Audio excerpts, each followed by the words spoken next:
guys, it's Marcus with the Horror Junkies of Utah coming at you guys today with another weekly filmmaker spotlight. Love him or hate him, this director we're picking today is M. Night Shyamalan. Craig, why don't you give me a little backstory on M. Night Shyamalan?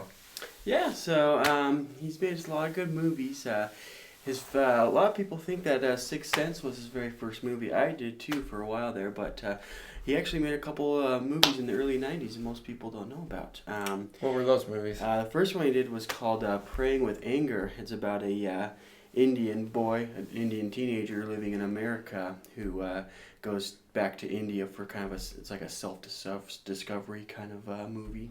And but not very horror thriller-esque, which he's known for. Yeah. So I would dare say that The Sixth Sense was his first film to actually catapult him into that direction and kind of shape his career as it's become today with being known as the twist master, I guess you would call him. With suspense and horror and thrills. Yeah. He always adds in that little bit of, you think the film's going one way and it has that twist at the very end. It's like, oh, wow, crazy. Yeah. What was your favorite M. Night Shyamalan film? I'm going to have to go with, it's kind of I'd probably say The Village, but probably a really close second would be Signs. Signs? Yes, Signs is so good because it's a alien, extraterrestrial movie that's not like all loaded with special effects and stupid stuff. It's really terrifying and suspenseful. It's good. It's good. Signs at times reminded me of Children from the Corn. Or Children of the Corn, because like the big cornfield around that farm and everything. And he used that to his advantage, because you don't know, like the whole movie you're thinking there's probably like 100 aliens out there in their corn and they don't know it, and that's one of the reasons that's so creepy about it. Definitely. So, yeah. Biggest blunders? Oh, definitely his last few movies, Airbender. Airbender was after terrible. With Will Smith. And probably another one, a lot of people don't know about this one, but I hated it, Lady in the Water. Did you see that one? I haven't seen Lady in the Water. Lady in the Water actually had Bryce Dallas Howard, who played the blind girl in The Village. And it also had Paul Giamatti. Paul Giamatti. Yeah, you'd probably recognize him if you saw him. But he's, it just wasn't very good. The one thing I don't like about M. Night Shyamalan is he's a king of writing these suspenseful stories and adding in these really interesting twists. But I've always found that he can use some of the most talented actors, and even then their acting is just not on point and very terrible. Yeah, it seems like he tries to over-direct them, if that makes sense. Like he thinks he knows a lot about acting, but he kind of doesn't. And you know what I'm saying? Yeah, well, I mean, the biggest one that I can point to is The Happening. Yeah, I liked the whole idea of that movie, the plot and everything. It was pretty cool, but But Mark Wahlberg he's a good actor in that movie. He was just terrible. It's so like bland and like monotone. He's like, So I mean, and then in The Last Airbender, I don't know if I want to place all the blame on him, and this isn't even a horror movie, but the acting in that was god awful. Yeah. But I don't know if that's just actor selection or what happened there.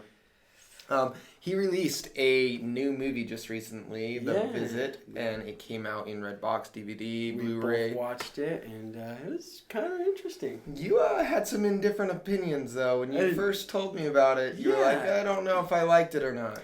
Yeah, at first I was kind of like, and then after you kind of told me a little bit about it, you kind of pointed out some things I might not have noticed, and you're like, and I'm like, maybe you're right. It has some pretty cool stuff in it. So I've kind of turned around a little bit. So very cool. I'm probably gonna watch it again, and I'm gonna probably like it better the second time. So yeah, if you don't understand the premise of The Visit, basically you have two younger children going to stay with their grandparents for a week. They've never met these grandparents in their entire lives. And one of them's a vlogger. She does her own YouTube videos and everything, just like we're doing now.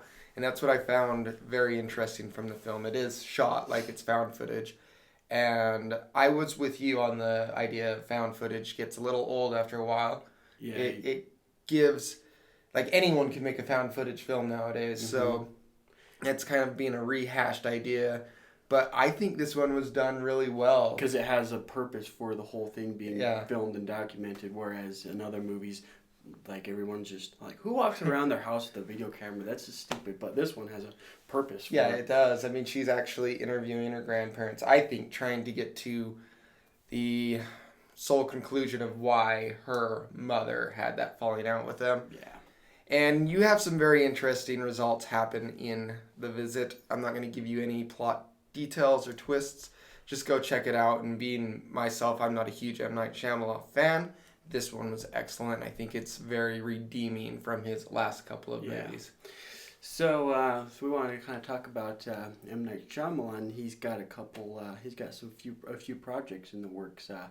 The biggest one, of course, is he's producing the Tales from the Crypt TV series remake, but we'll get to that in a second. But he's got a couple other movies he's working on. One's with Bruce Willis. It's kind of like a drama mystery about a widower who loses his wife, and he goes on a cross-country journey on foot to prove his love to her. I don't know. That one's not going to be a few years. That just barely got announced, but he's got a thriller movie that's coming out next year called Split, and I can't find any plot details about it at all. They're keeping it kind of secret, but I just know it's a thriller. And of course, we have his last big project that's coming up for TNT. They are rebooting Tales from the Crypt. I didn't know it's TNT. Yes, it's not HBO. It's going to be on TNT. They're doing the whole Monster Vision thing. They're trying to bring it back. So HBO owns the original rights to Tales from the Crypt. They're rebooting it on a different network and everything. And that is one of the sole reasons they can't bring back the original Crypt Keeper. Because he is owned by HBO. Oh. I read an article, though, because at first I was really upset when I heard they're not bringing him back. This is bull crap.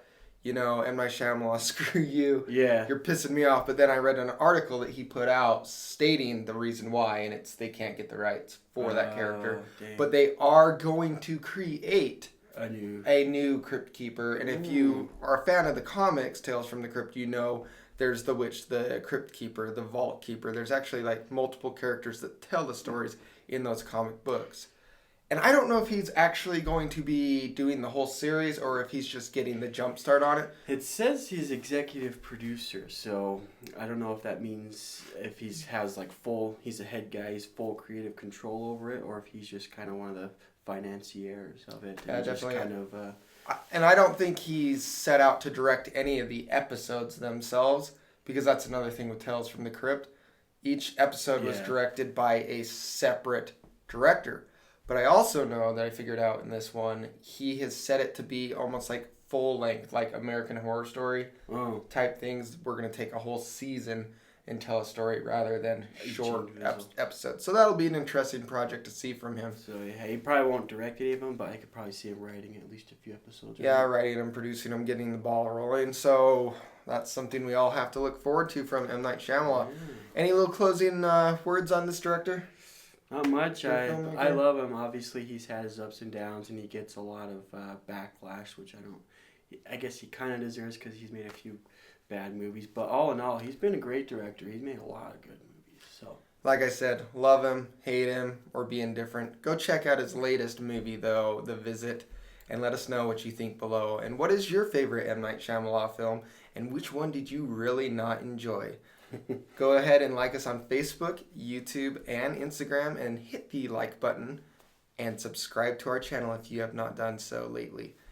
Anyways, I am Marcus. I'm Craig. We are the Horror Junkies of Utah. This has been the Filmmaker Spotlight on M. Night Shyamalan. Have a great day.